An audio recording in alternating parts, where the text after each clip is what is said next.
نهار الجمعة 4/10/2024 من أمام معبر أبو الزندان. تجمع الثوار الأحرار في خيمة الاعتصام.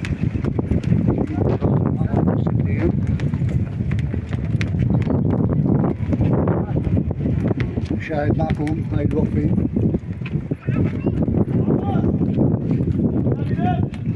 وقفة الأحرار من أجل فتح المعارك والخونة والمرتزقة والمفسدين وتنظيم البيت السوري واستعادة القرار الثوري ونحن السوري. نطالب كل قادات الفصائل بتوحيد الصف، وانهم يفتحوا الجبهات ويسكروا معابر الذل والخيانة.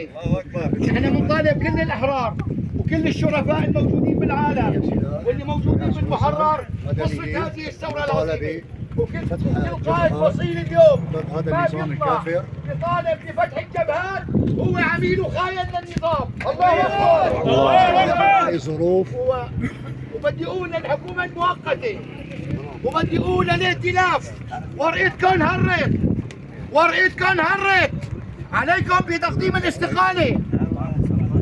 تحياتي للجميع. الله يبارك. تكبير. الشعب يريد فتح الجبهات. الشعب يريد فتح الجبهات.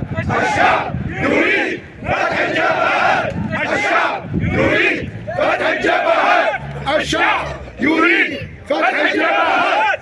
الشعب يريد فتح الجبهات. الشعب يريد تحرير حالة الجبهات. الشعب يريد تحرير